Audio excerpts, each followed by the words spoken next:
South India shopping mall, the wedding మంత్ర, సరికొత్త wedding collection, south India shopping mall. ఎన్నో successful movies ఎన్నో భాషల్లో చేసిన మీరు 5 years గ్యాప్ తర్వాత మళ్ళీ హరిహర వీరమల్లు తెలుగు సినిమాతో ముందుకొస్తున్నారు. ఈ సినిమా మొదలైన తర్వాత 3 కరోనాలు క్రాస్ చేసాం. పవర్ స్టార్ పవన్ కళ్యాణ్ గారి బిజీ షెడ్యూల్స్ తోటి ఆయనతోటే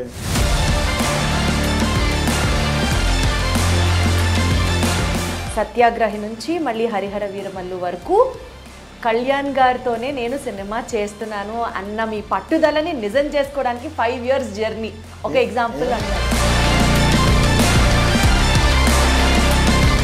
అవి ఏమన్నారంటే ఒకవేళ మీరు కలిసి సినిమా చేసి సూపర్ హిట్ అయ్యి ఉంటే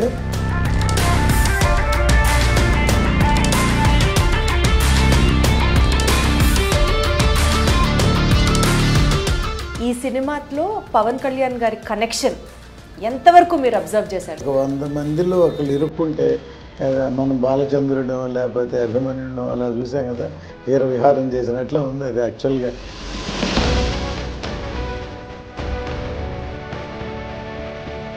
మీకు బాగా toughest challenge being producer of Hariharam Veeramallu సినిమాకి ఏమనిపించింది సార్? ఏ సిచ్యువేషన్ అనిపించింది? 60 days ఒకే ఒక సీక్వెన్స్, అందువల్లే దాంట్లో అంత పవర్ ఉంది. అది ఛాలెంజింగ్ సీన్ అంటారా?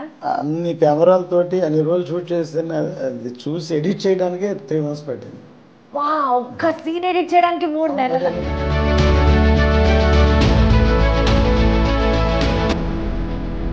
పార్ట్ 2లో ఏముండబోతుంది సార్? నేను కంటిన్యూషన్ ఉంటుంది ఖచ్చితంగా.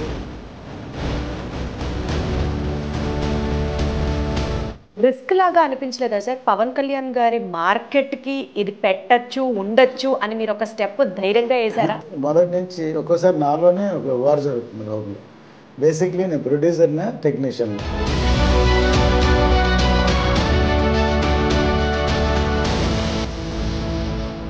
కాస్ట్లీయెస్ట్ సీన్ ఎక్కడ షూట్ చేయడానికి అనిపించింది సార్? ఎంత ఖర్చు అయింది ఆ సీన్ షూట్ చేయడానికి? టెక్నికల్గా దానికే 15-20 crores ఒక సీక్వెన్స్ ఖర్చు పెట్టాం. అది ఇప్పుడు ఆ గ్రాఫిక్స్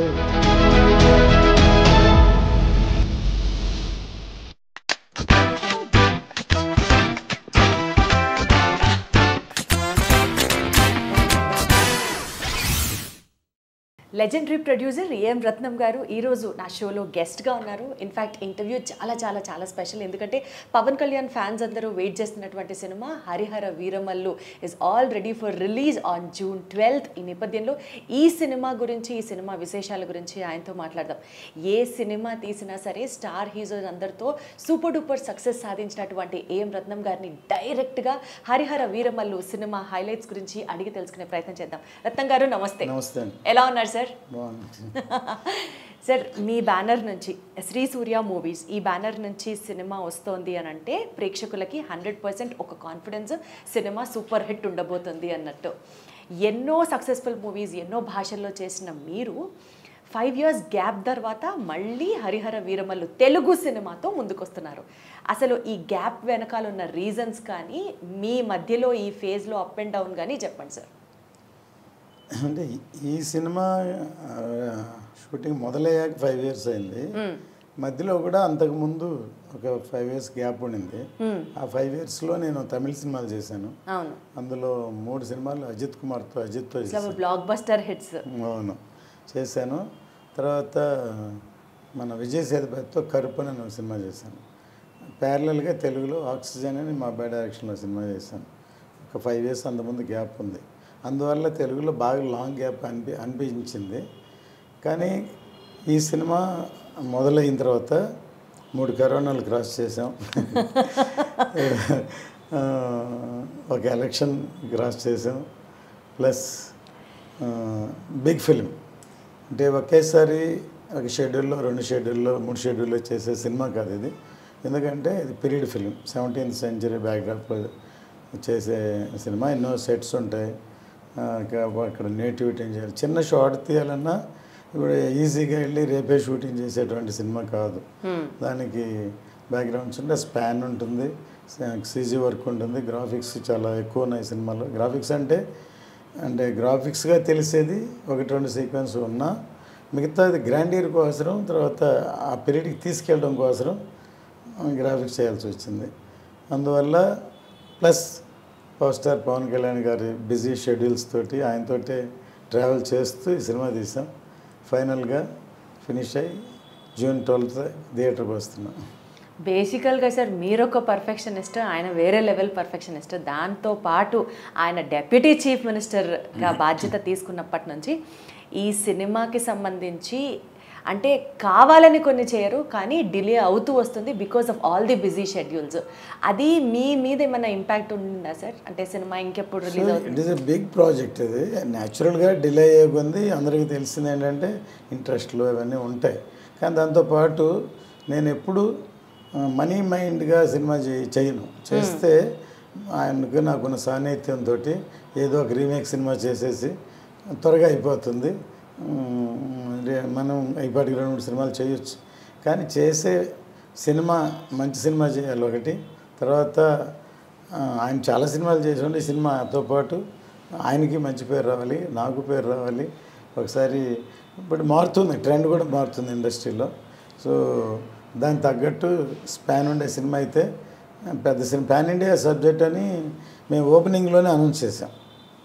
ఎందుకు చేసామంటే నేను ఖుషీ టైంలో హిందీలో డబ్ చేద్దామని కళ్యాణ్ గారు కూడా అడిగితే, అప్పుడు అది only love story social cinema కాబట్టి అది అప్పుడు అంత థియేటర్స్కి రారు, అందుకని అందుకు వద్దన్న. ఈ సినిమా ఎవరిని అడగకుండా మొదటి రోజే పూజ రోజే నేను పాన్ ఇండియాని అనౌన్స్ చేశాను. ఎందుకంటే ఈ సబ్జెక్ట్ అలాంటిది. ఈ సబ్జెక్టు సౌత్ కంటే నార్త్కి ఎక్కువ కనెక్ట్ అవుతుంది నా నమ్మకం కాదు, కనెక్ట్ అవుతుంది కూడా అటువంటి సబ్జెక్ట్. అందువల్ల దీన్ని పాన్ ఇండియా అని అనౌన్స్ చేస్తాం. దాంతో ఎక్కువ రెస్పాన్సిబిలిటీ ఎక్కువైపోయింది. ఫస్ట్ లుక్ మేము ఇవ్వగానే ఆయన గెటప్ చూశారు కదా, కళ్యాణ్ గారు ఫస్ట్ టైం ఈ గెటప్లో ఉంటున్నారు. ఎంతమంది ఆయన సోషల్ సినిమాలు చేశారు. రెస్పాన్సిబిలిటీ ఎక్కువైంది. ఎలా ఉంటుందో బాగా రావాలి, మళ్ళీ లేకపోతే ఉన్న పేరు పోతుంది కదా, కష్టపడి సంపాదించిన నా పేరు ఆయన పేరు అందరి పేరు స్పాయిల్ చేయడం ఇష్టం లేక పర్ఫెక్షన్కో ఇంత టైం అయింది. బేసికల్గా సార్ మీరు చాలా పర్టిక్యులర్గా ఉన్నారట కదా, కళ్యాణ్ గారితో సినిమా చెయ్యాలి, చేస్తే ఆయనతోనే చెయ్యాలి అని. ఎందుకంటే ఖుషీ సూపర్ హిట్, బంగారం అయిపోయిన తర్వాత సత్యాగ్రహి నుంచి మళ్ళీ హరిహర వీరమల్లు వరకు కళ్యాణ్ గారితోనే నేను సినిమా చేస్తున్నాను అన్న మీ పట్టుదలని నిజం చేసుకోవడానికి 5 years జర్నీ ఒక ఎగ్జాంపుల్ అంటే ఇప్పుడు సత్యాగ్రహి అని ఆయన డైరెక్షన్లో ఏఆర్ రెహమాన్ గారి మ్యూజిక్తో పిసి శ్రీరామ్ కెమెరాని పెద్ద పూజ చేసి ఆయనే టైటిల్ చెప్పి అనౌన్స్ చేశాం. తర్వాత అది జరగలే. ఎందుకు జరగలేదంటే ఆయనే డైరెక్టర్, ఆయనే కథ కూర్చోవాలి, కథ చేయాలి. దానికి ముందు జానీ డైరెక్ట్ చేశారు. సో అందువల్ల మేబీ జానీ అందరికి తెలిసింది అన్న కూడా, కానీ సక్సెస్ అవ్వలేదు కాబట్టి ఆయన వద్దనుకున్నారో నాకు తెలియలే. సరే నాకు ఇప్పుడు లేటెస్ట్గా అనిపించింది ఏంటంటే, నేను మొన్న ఒకసారి కళ్యాణ్ గారిని కలిసినప్పుడు, సార్ నేను అప్పట్లో మిమ్మల్ని కలవలేదు, ఒకవేళ నేను కలిసి ఉంటే ఖచ్చితంగా చేసేవాను సార్, నేను ఇవన్నీ చూడండి పెద్ద హిట్ అయి ఉండేదంటే నవ్వు ఏమన్నారంటే, ఒకవేళ మీరు కలిసి సినిమా చేసి సూపర్ హిట్ అయ్యి ఉంటే నేను అమెరికన్ లాగా సినిమాలే చేసుకుంటూ ఉండేవాడిని, పాలిటిక్స్లోకి వచ్చి ఉండేవాడిని కాదు. అంటే పవన్ కళ్యాణ్ గారు పాలిటిక్స్లో రావడానికి తెలియకుండా ఒక ఫోర్స్ కారణంలో మీరు కూడా ఉన్నారన్నమాట. అంటే ఆయనకి ఎప్పుడు నాకు లాంగ్ జర్నీ 2 దశాబ్దాలతో కూడా ఆయనకి నాకు చాలా ఇష్టం. ఎందుకంటే సినిమా ఆర్టిస్ట్గా కాదు, ఒక వ్యక్తిగా ఆయన ఆశయాలు, ఆయన భావాలు, ఆయన అవన్నీ నాకు బాగా ఇష్టం. సో ఆయన ఎప్పుడు ప్రజాసేవ చేయాలనే ఉద్దేశంతో ఉంది సినిమాల కంటే. ఆయన ఎప్పుడు నేను చెప్పడం కాదు, బై పవర్స్ నేను సినిమాలకు వచ్చాను కానీ అని చెప్తూ ఉన్నారు. యాక్చువల్లీ అది నిజం. కానీ వచ్చారు కాబట్టి ఆయన చేయాలి. ఆయన సినిమాల్లో కూడా ఆయనకి బాగా కనెక్ట్ అయితేనే అది ఆ సినిమా బ్రహ్మాండంగా ఉంటుంది, లేకపోతే అలా ఉంటుంది. సో ఆయన దాంట్లో నుంచి ఇది కరెక్ట్ కాదనుకుని మళ్ళీ డైరెక్షన్కి వెళ్ళారేమో. డైరెక్షన్ ఒకవేళ సక్సెస్ అంటే ఆ ప్రొఫెషన్లో అలా ఉండిపోయేవారేమో. కానీ అది కాకపోతే దానికి సినిమాల కంటే ఆయనకి ప్రజాసేవ ముఖ్యం కాబట్టి ఆయన రాజకీయాల్లోకి వెళ్ళారు. అదిగా దాన్ని మాత్రం వదలకుండా పట్టుబట్టి కష్టపడ్డారో నేను వేరే ప్రత్యక్షంగా చెప్పక్కర్లేదు. కానీ ఫైనల్గా అచీవ్ చేశారు. కానీ ఒక విధంగా ఏమంటారంటే ఎప్పుడు మేము power star Pawan Kalyan power star అరుస్తుంటారు కదా, మేము పవర్ స్టార్ నా సినిమాలో టైటిల్ వేయొద్దు అని అనేవాళ్ళు. సరే ఎందుకంటే పవర్ వస్తే కూడా ఆయన పవర్ అని మనం పవర్ స్టార్ అనిపించుకోవడం ఆయనకి పెద్ద ఇష్టం లేదనమాట. మనం ప్రూవ్ చేయాలి, ప్రజాసేవ చేయాలి తప్ప పవర్ స్టార్ అని కాదని. ఆయనకు అలా చెప్పుకుంటూ పోతే ఎన్ని లేవు సార్. పవర్ స్టార్ అన్నది ఆయనకి ఇష్టం లేకపోవచ్చు, కానీ ఇప్పుడు ప్రత్యేకంగా ఎలక్షన్స్ టైంలో పిఠాపురం ఎమ్మెల్యే గారి తాలూకా అన్నది ఎంత ట్రెండ్ అయింది సార్. ఇప్పుడు హరిహర వీరమల్లు గారి తాలూకా అని చెప్పాలి. ఇంకా పవర్ స్టార్ అన్నది ఆయన ఎలివేట్ చేయవద్దు అని అంటే. సార్ బేసికల్గా ఈ సినిమా ఇందాక మీరు అన్నట్లు ఆయన గనక ఫిక్స్ అయితే కనెక్ట్ అయితే వేరే లెవెల్ ఉంటుంది అన్నది. ఈ సినిమాలో పవన్ కళ్యాణ్ గారి కనెక్షన్ ఎంతవరకు మీరు అబ్జర్వ్ చేశారు? నిన్న ఒక సాంగ్ రిలీజ్ అయింది, చూసి ఉంటారు. దాంట్లో కొన్ని చిన్న క్లిప్స్ ఉన్నాయి. దాన్ని చూసి ఉంటే ఆయన ఎంత కనెక్ట్ అయ్యారు, విజృంభించి అలా చేశారు, అది దాన్ని బట్టి అర్థమవుతుంది. అంటే మీ అసెస్మెంట్ సార్, మీరు ఇంకా క్లోజ్గా ట్రావెల్ చేశారు, మీరు ఇంకా దగ్గరగా చూస్తారు కాబట్టి. అదే చెప్తున్నాను, అది అసలు ఒక సినిమాటిక్ ఫైట్లా లేదు. అంటే రియల్గా ప్రాణం పెట్టి చేసినట్లే కాదు. ఒక 100 మందిలో ఒకళ్ళు ఇరుక్కుంటే మనం బాలచంద్రుడో లేకపోతే అభిమన్యుడో అలా చూసాం కదా, వీర విహారం చేసినట్లు ఉంది అది యాక్చువల్గా. అంటే ఒక రియల్గా ఒక అట్లాంటి ఒక 100 మంది అటాక్ మధ్యలో ఇరుక్కుంటే దాన్ని ఎలాగ ప్రాణాన్ని తెగించి పోరాడతాడు, అలాగ రియల్గా ఉందన్నమాట సీక్వెన్స్. అందువల్లే అంత ఇంపాక్ట్ ఉంది సాంగ్. దానికి తగ్గట్టు లిరిక్స్, దానికి తగ్గట్టు కైరవాణి గారి మ్యూజిక్ అసలు ఎంత ఫాస్ట్గా ఉందో నేను చూసారు, ట్రెండింగ్గా ఉంది అసలు సార్. పవన్ కళ్యాణ్ గారిది ఒక్క బజ్ రావాలి కానీ అది ట్రెండింగ్ అయిపోతుంది అంతే. అంత క్రేజ్ ఆయనకి, అంత ఫాలోయింగ్ ఆయనకి. బేసికల్గా సార్ యాజ్ అ ప్రొడ్యూసర్ ఈ ప్రాజెక్ట్ విషయంలో డ్యూరేషన్ కావచ్చు, ఇన్ని ఇయర్స్ ట్రావెల్ చేయడం కావచ్చు, అప్స్ అండ్ డౌన్స్ కావచ్చు, మీకు బాగా toughest challenge being a producer of Hariharam Veeramallu సినిమాకి ఏమనిపించింది సార్? ఏ సిచ్యువేషన్ అనిపించింది? నాకు ఇద్దరు లాంగ్ జర్నీ అందరికీ తెలిసిందే. ఎందుకంటే మధ్యలో కరోనా వచ్చినప్పుడు అందరం అసలు ఇక్కడ లేవు, కనెక్షనే లేదు ఎక్కడ. మళ్ళీ సెకండ్ కరోనాప్పుడు కళ్యాణ్ గారు కూడా కరోనా వచ్చింది, ఆయన బాగా ఫేస్ చేశారు. చాలామంది ఆయన రికవర్ అవ్వాలని మేము అనుకున్నాం, టైం పట్టింది. రికవర్ అయిన తర్వాత అప్పుడు భీమ్లా నాయక్ హరిహర వీరమల్లు 2 ప్యారలల్గా చేస్తున్నారు. అప్పుడు ఆఫ్టర్ కోవిడ్ అంత ఇమ్మీడియట్ రికవర్ ముందు ఒక సినిమాని ఫినిష్ చేసి దాని ముందు అది రిలీజ్ చేద్దాం, తర్వాత చాలా టైం బట్టి తర్వాత మా షూటింగ్ వచ్చారు. వచ్చిన ఆ సీక్వెన్స్ తోటి అసలు అప్పుడే సినిమా అయిపోవాలి, కానీ ఆ సీక్వెన్స్ చాలా ఇంపార్టెంట్. అది దాదాపు 60 డేస్ చేసాం, అందులో దాదాపు 45-50 డేస్ కళ్యాణ్ గారు ఉన్నారు ఒకే సీక్వెన్స్. ఇంతవరకు మేబీ హిస్టరీ అవ్వచ్చు. ఒక సీక్వెన్స్ ఒక క్లైమాక్స్ చేసిన 10 రోజులు 15 రోజులు చేస్తాం, 60 డేస్ ఒకే ఒక సీక్వెన్స్. సో అందువల్లే దాంట్లో అంత పవర్ ఉంది. మేబీ అక్కడ రామోజీలో షూట్ చేస్తే అక్కడ ఒక హిల్ ఉంది, 4:30కి లైట్ పోద్ది, 4:30 సాయంత్రానికి 4:30కి.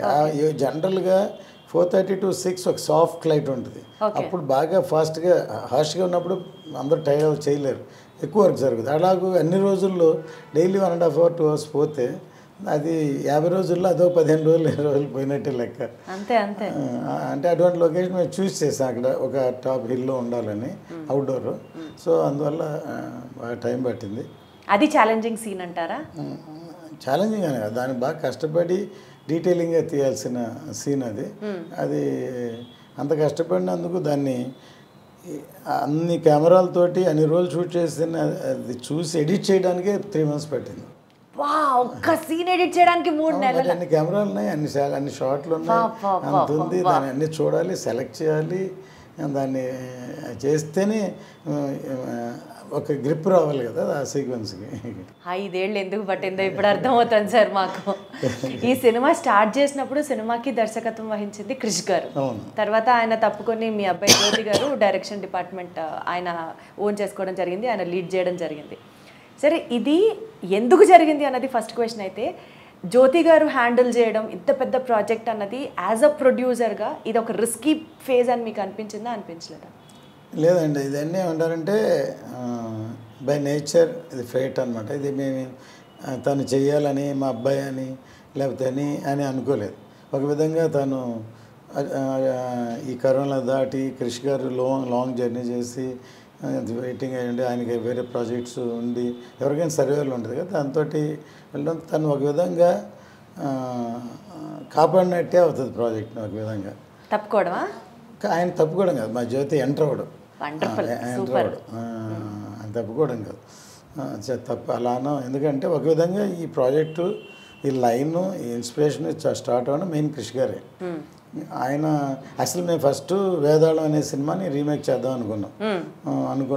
అప్పుడు ఫస్ట్ ఒక డైరెక్టర్ గారు ఒకసారి కుదరలేదు. తర్వాత ఫస్ట్ ఎలక్షన్ వచ్చింది. ఆ మధ్యలో ఒకసారి క్రిష్ గారు నాకు బాగా పరిచయం ఉంది. ఫస్ట్ గమ్యం సినిమాని చూసి నేను అప్పుడు తమిళ రైట్స్ కొనుక్కుని అప్పటి నుంచి పరిచయం. తర్వాత నాకు ఫోన్ చేశారు, ఆయన మణికర్ణిక సినిమా షూటింగ్ జరుగుతున్నా, సరే ఒకసారి మిమ్మల్ని కలుస్తాను, నా దగ్గర ఒక లైన్ ఉందని. బాంబే నుంచి వచ్చి ఒక 1 అవర్ నాకు లైన్ చెప్పారు. లైన్ నాకు బాగా నచ్చింది. సరే విన్నాను, అది కళ్యాణ్ గారు చేస్తేనే బాగుంటుందని ఆయన చెప్పారు. సరే ఇది ఇట్లా ప్రాజెక్ట్ అవుద్ది అనుకోలేదు అప్పుడు. తర్వాత ఆయన ఎలక్షన్ అయిపోయిన తర్వాత ఏం చేద్దాం అని అడిగితే, ఇంకొక ప్రొడ్యూసర్ ఎవరైనా సరే ఇలాంటి సబ్జెక్ట్ కావాలని కోరుకోరు, చెప్పరు. అదే సినిమాని రీమేక్ చేసేద్దాం అంటే ఫాస్ట్గా అయిపోయేది మీరు అన్నట్టు. కానీ నేను చెప్పాను, ఇలాంటి ఒక లైన్ ఉంది, క్రిష్ గారిని చెప్తాను నేను పిలిస్తే అప్పుడు ఆయన నా మీద, ఆయన క్రిష్ గారే చెప్పారు, ఆయన జడ్జిమెంట్ నేను నమ్ముతాను అని చెప్పి క్రిష్ గారికి చెప్పారు. అలా స్టార్ట్ అయింది అనమాట ఈ ప్రాజెక్టు. స్టార్ట్ అయింది. దాని తర్వాత ఫస్ట్ కోవిడ్, సెకండ్ కోవిడ్ ఇవన్నీ క్రాస్ అయ్యి టైం పట్టింది. దానివల్ల లేట్ అవుతుంది ప్రాజెక్ట్. చాలా సంవత్సరాలు అవడంతో తనకి వేరే కమిట్మెంట్ ఉందని తర్వాత తనే చెప్పి తన ఇష్టపరంగా తన జ్యోతిని చేయమని తనే. జ్యోతి గారు రెస్పాన్సిబిలిటీ తీసుకున్నప్పటి నుంచి ఇంకా ఎంత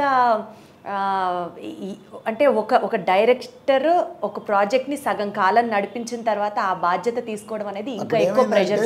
అసలు యాక్చువల్గా మేము ఫుల్ కథని ఇంకా ఇంకా రాలేదు, ఏది చేద్దాం అనుకున్నాం. సరే టైం డ్యూరేషన్ అవ్వడం, తర్వాత ఎక్కువ సీక్వెన్స్ని ఆల్రెడీ ప్రీ క్లైమాక్స్గా ఇప్పుడు వాడింది అంతవరకు ఉంది. ఫస్ట్ హాఫ్లో చేసాం, ఇంతవరకు చేసాం. నేను పార్ట్ 1 చేద్దామని జ్యోతి ఎంటర్ అయిన తర్వాత అనుకున్న తర్వాత పార్ట్ 1 చేద్దాం అనుకొని దాన్ని అంత ఫుల్ఫిల్ చేయాలి, తర్వాత అంత స్ట్రాంగ్గా చెప్పాలి, దాన్ని చేయాలి. సీక్వెన్స్ షూట్ చేసాం. తను ఎంటర్ అయిన తర్వాత తను బేసిక్లీ రైటర్. తను చదువుకునేటప్పుడే +2 చదువుతున్నప్పుడే స్నేహం కోసం స్క్రిప్ట్ ఇచ్చాడు తనకి. అప్పుడు ఆ స్క్రిప్టే చూస్తే ఒక ఫ్రెండ్షిప్ గురించి సబ్జెక్ట్ స్నేహం కోసం. అది ఒక ఎల్డర్లీ పీపుల్, మెచ్యూర్డ్ పీపుల్ రాసేది. నేను ఆ కథ ఫస్ట్ నాకు చెప్పలేదు తను, అసలు అప్పుడే మేబీ అక్కడి నుంచి స్టార్ట్ అయింది. మేము ఒక డిస్కషన్లో ఉంటే కేఎస్ రవికుమార్ గారు డైరెక్టర్, దానికి డిస్కషన్లో ఉంటే నేను ఎందుకు మా అబ్బాయి కూడా ఇప్పుడెప్పుడు స్కూల్లో చదువుతున్నాడు, ఏదో ప్లే రాసి అందరూ చేస్తూ మేమని పిలవండి డిస్కషన్ పిలిస్తే మేము డిస్కషన్ ఇది మేము చేసేదే తనకి నచ్చలేదు. 1 డేలో ఆ కథ అనుకొని డైరెక్టర్ నెక్స్ట్ వస్తే మేము లేము డైరెక్టర్కి చెప్పాడు. ఆయన ఆశ్చర్యపోయి సరే మీ డాడీకి చెప్పావా అన్నారు. చెప్పలేదు సార్ అని చెప్పాడు. సరే నేను రాగానే నాకు చెప్పారు, మీ అబ్బాయి ఒక కథ చెప్పాడు, నాకు నచ్చింది, మీరు కూడా ఒకసారి వినండి అని. పొద్దున్నే 5 గంటలకు లేపేశాడు నన్ను. డాడీ అప్పుడు చాలా యంగ్ అనమాట, ఈ కథ వినండి అని అంటే నేను షాక్ అయిపోయాను ఫస్ట్. ఎందుకంటే ఒక చిన్న కుర్రాడు +2 చదువుతున్నాడు, లవ్ స్టోరీ లేకపోతే యూత్ స్టోరీ చెప్తారు, కానీ అంత మెచ్యూర్డ్గా థాట్ నీకు ఎలా వచ్చింది ఐడియా అని అడిగాను. తను చెప్పిన ఎగ్జాంపుల్ ఇంకా షాక్ అయిపోయాను. ఒక తెనాలి రామకృష్ణ, కృష్ణదేవరాయ ఇద్దరు ఫ్రెండ్స్ డాడీ, వాళ్ళిద్దరిని విడగొట్టడానికి ఒక స్త్రీని ప్రవేశించారు. అది షాక్ అయిపోయాను. సరే ఓకే, దానికి ఒక ఫ్లాష్ బ్యాక్ క్రియేట్ చేసి ఇది ఎలా చేశాను. ఇన్స్పిరేషన్ నాకు డైరెక్టర్ శంకర్ గారు, ఆయన కథని దాచి జెంటిల్మెన్లో మొత్తం కథ చెప్పి తర్వాత ఫ్లాష్ బ్యాక్ ఏంటని చెప్పారు. అది చెప్పాను, షాక్ అయిపోయి నవ్వి నేను డైరెక్టర్తో నచ్చిందని చెప్పాను. ఫస్ట్ దాంట్లో మెయిన్ శరత్ కుమార్, శివాజీ గణేషన్ గారు అని డిసైడ్ అయ్యి ఆయనకి అడ్వాన్స్ కూడా ఇచ్చాం. ఆ తర్వాత అది జరగలేదు, ప్రాజెక్టే డ్రాప్ చేద్దాం అనుకున్నా. తర్వాత కేఎస్ రవికుమార్, విజయ్ కుమార్తో చేద్దామని అలాగే మొదలై తమిళలో చేసాం. ఇది ఎంత ఎందుకు చెప్తున్నా అంటే తను ఇంతవరకు చేసిన అవకాశాలు 1-2 లవ్ స్టోరీలు చేశారు. ఇంత పెద్ద హీరోతోటి ఇటువంటి మెచ్యూర్డ్ సబ్జెక్టు తనకి దొరకడం ఒక అవకాశం, లేకపోతే దాన్ని ప్రూవ్ పోతున్నాడు అని చెప్పచ్చు. Definitely sir. పోతున్నాడు అని చెప్పచ్చు. ప్లస్ ఇది కథ ఒక పరంగా ఒక పైగా అయితే టెక్నాలజీ ఏంటంటే మా బ్యానరే ఇవాళ సీజీ గ్రాఫిక్స్ అనేది ఇండియన్ స్క్రీన్లో తీసుకొచ్చిందే మేము భారతీయుడు అప్పుడు హాంకాంగ్లో చేసాం. అప్పుడు వెంకీ అని ఒక ఆయన కోఆర్డినేటర్ శంకర్ గారు, ఆయన ద్వారా ఆయనతో చేసాం. ఆ తర్వాత ఇండియన్ ఆర్టిస్ట్ అని వాళ్ళని మేము చిన్న చిన్న వర్క్లు మా కంపెనీ మేమే డెవలప్ చేసాం. వాళ్ళని నేను మన శ్రీనివాసన్ కమల్ కണ്ണన్ వెళ్ళిన శంకర్ గారికి పరిచయం చేశాను. ఎందుకంటే ఆయన ఇప్పుడు హాలీవుడ్ ఫారిన్ సార్ వీళ్ళు చాలా బాగా చేస్తారు సార్ ప్లీజ్ అని మా బాయ్స్ సినిమాలో వాళ్ళకి వెబ్సైట్ ఆయన బాగా నచ్చేసి అక్కడి నుంచి శంకర్ గారితో ట్రావెల్ చేయడం మొదలు పెడితే అక్కడి నుంచి రాజమౌళి గారు మగధీర అక్కడి నుంచి ఇక్కడికి అడాప్ట్ అయ్యారు. Maybe I'm feeling proud. ఎందుకంటే ఇవాళ నార్త్ ఇండియా కంటే సౌత్ ఇండియాలో టెక్నికల్గా అడ్వాన్స్గా వేరే లెవెల్ బాహుబలి, త్రిబులార్లు, లేకపోతే మగధీరాలు, లేకపోతే ఇప్పుడు హరిహర వీరమల్ లాంటి సినిమాలు టెక్నికల్గా అడ్వాన్స్గా రావాలంటే నేనే ఒక గ్రాఫిక్స్ యూనిట్ ఒక పెద్ద స్టూడియో పెడదామని ముందే ప్లాన్ చేసి హాలీవుడ్లో ఒక ఎక్విప్మెంట్ కూడా అప్పుడు అడ్వాన్స్ ఇచ్చాను నేను. కానీ అది జరగలేదు. కానీ ఇప్పుడు చెప్తున్న ఈ సినిమా తర్వాత ఒక ఫిలిం ఇన్స్టిట్యూట్ ప్లస్ ఒక స్టూడియో ఒక గ్రాండ్ లెవెల్గా ఫ్యూచర్ టెక్నాలజీ వచ్చేటట్టు చేయాలని, అంటే ఫుల్ టైం దాంట్లోనే ఉండి చేయాలని ఒక అంబిషన్. అది మేబీ జరగదో బట్ మై అంబిషన్ అనమాట. ఒక స్టెప్ అయితే ఒక ఆలోచన ఫిక్స్ చేయడంతో అయితే ఒక ఇనిషియేషన్ స్టార్ట్ అయిందనే చెప్పచ్చు.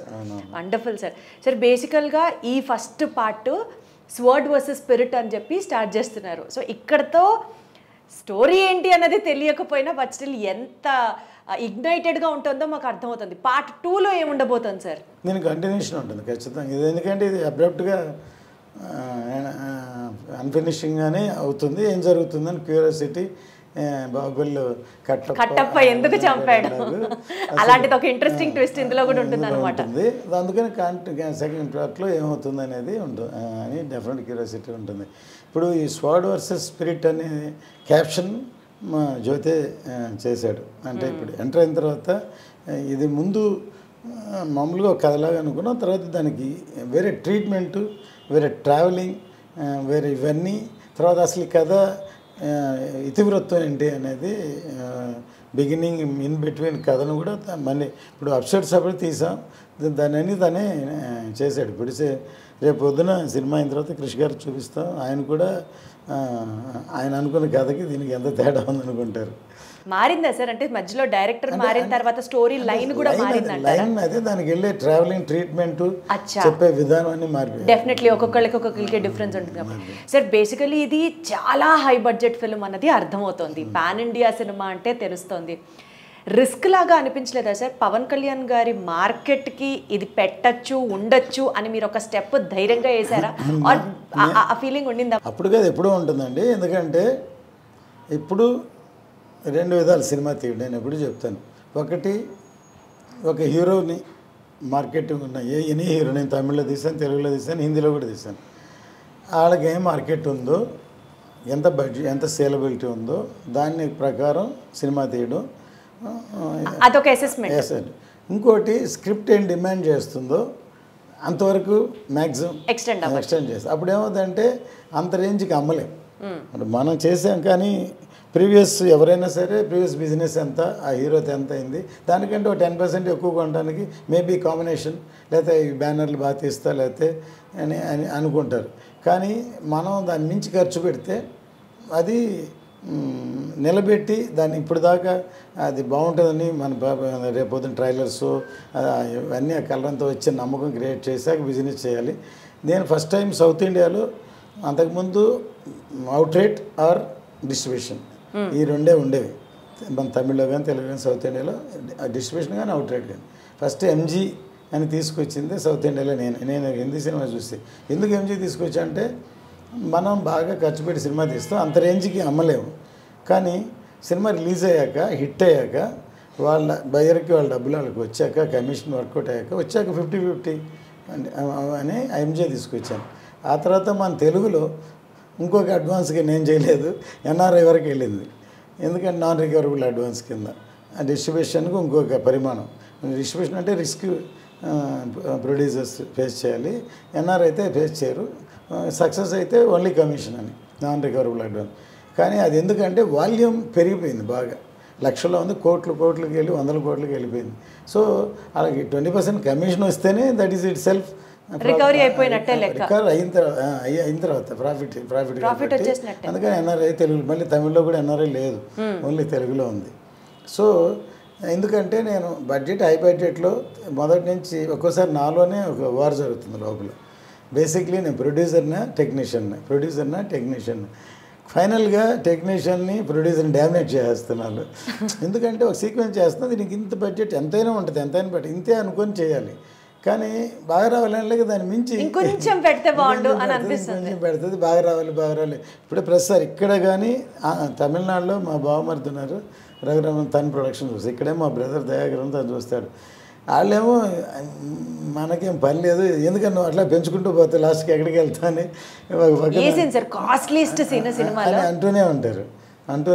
తర్వాత లాంగ్ ప్రొడక్షన్ అవ్వడం వల్ల మనం ఖర్చు పెట్టిన దానికంటే బేసిక్ ఇంట్రెస్ట్లు ఇవన్నీ ఏ ప్రాజెక్ట్కైనా అన్ని క్యాలిక్యులేట్ చేయాలి. కానీ నేను అవన్నీ చూస్తే భయం వేస్తుంది, ఇలాంటి సినిమాలు తీలేమన్నమాట. చేసుకుంటే వెళ్తే తర్వాత చూద్దాం అనే పద్ధతి ఉంది. సో ఎక్కడ అసలు కాంప్రమైజ్ లేకుండా సినిమా తీశారు, ప్రతిదీ ఒక ఆర్ట్ లెవెల్లో ప్రజెంట్ చేశారన్నది అర్థమవుతుంది. ఈ సినిమాలో కాస్ట్లీయెస్ట్ సీన్ ఎక్కడ షూట్ చేయడానికి అనిపించింది సార్? ఎంత ఖర్చు అయింది ఆ సీన్ షూట్ చేయడానికి?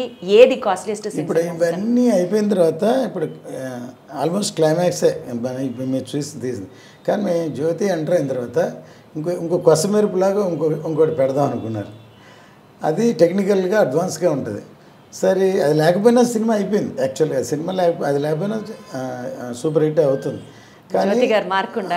కానీ అని ఇంకో లెవెల్కి ఉండాలని దాని ఒక్కదానికే ఇప్పుడు ఒక సీక్వెన్స్కి అంతకుముందు 50-60 రోజులు చేసింది ఒక ఎత్తు అయితే ఇది టెక్నికల్గా దానికే 15-20 crores ఒక సీక్వెన్స్కి ఖర్చు పెట్టాను. ఇప్పుడు ఆ గ్రాఫిక్స్ ఇరాన్లో జరుగుతుంది, హాట్గా వస్తుంది అనమాట. ఒక సీన్కి ఒక సీక్వెన్స్ కోసం 20 crores, మోర్ దాన్ 20 crores. సరే, అసలు ఆ సినిమా మీద ఎక్స్పెక్టేషన్స్ ఆడియన్స్కి మీరు ఒక్కొక్క పాయింట్ చెప్తుంటే ఇంకా వేరే లెవెల్ వెళ్ళిపోతున్నాయి సార్. బేసికల్గా మీరు సాయిబాబా భక్తులు, ఆఫీస్లో చెన్నైలో సగం మీ ఆఫీస్ని టెంపుల్ కట్టించి ఇచ్చేశారు అని కూడా విన్నాం. ఈ సినిమా రిలీజ్కి సంబంధించి బాబాని ఏమైనా ప్రత్యేకంగా అనుకున్నారు సార్? ప్రే చేస్తున్నారా? నేనేంటంటే మన క్యారెక్టర్ అంటే నేను డివోషనల్ పర్సన్. మోర్ దెన్ 45 yearsగా నేను శబరిమల వెళ్తున్నాను. నేను ఇది కావాలి అది కావాలి కోరను. ఇప్పుడు అంతే కదా, మనం చేసుకుంటే వెళ్తాం. గాడ్ నమ్ముతాం కంటే వాళ్ళకి తెలుసు ఏం జరగాలి, ఏం చేస్తారు. God will bless us. ఇది కావాలి సార్, నాకు ఇది కావాలి, అది మా హిట్ అవ్వాలి, నాదే ఆడాలి, ఇదే అవ్వాలి అని ఎప్పుడు అనుకోను. దేవుడిని చూసినప్పుడు అసలు కోరుకోవాలి అనిపించదు. ఆయన మూర్తి సరిగ్గా చూస్తా అనిపిస్తుంది అనమాట. సో బేసికల్గా అంత బాధ్యత ఆయన మీద వేసేసారు, ఆయనే చూసుకుంటారు సార్. ఈ సినిమా గురించి ఇప్పటివరకు హైలైట్స్ మాట్లాడాం, బట్ ఆడియన్స్లో ఇంకాస్త ఇంక్విజిటివ్నెస్ ఉన్న ఇంకొక ప్రాజెక్ట్ మీ బ్యానర్ నుంచి 7G బృందావన్ కాలనీ Part 2 కూడా వస్తుంది అని రిలీజ్. అది కూడా చాలా స్పెక్యులేటివ్గా నడుస్తుంది, ఎప్పుడెప్పుడు ఏంటి అన్నది. దాని గురించి మోర్ దెన్ 50%, 60% అయిపోయింది. ఇప్పుడు ఇది ఫినిష్ అవ్వగానే, రిలీజ్ అవ్వగానే దాన్ని స్టార్ట్ చేస్తాం. బై అక్టోబర్, నవంబర్, డిసెంబర్ లోపు ఈ రన్నింగ్లో రిలీజ్ చేస్తాం. డెఫినెట్గా సినిమా 7G Part 1 ఎలా ఉండిందో బృందావన్ కాలనీ దానికి తగ్గకుండా డెఫినెట్గా పెద్ద హిట్ అవుతుంది అనుకుంటున్నాం. లేదా కల్ట్ మూవీ.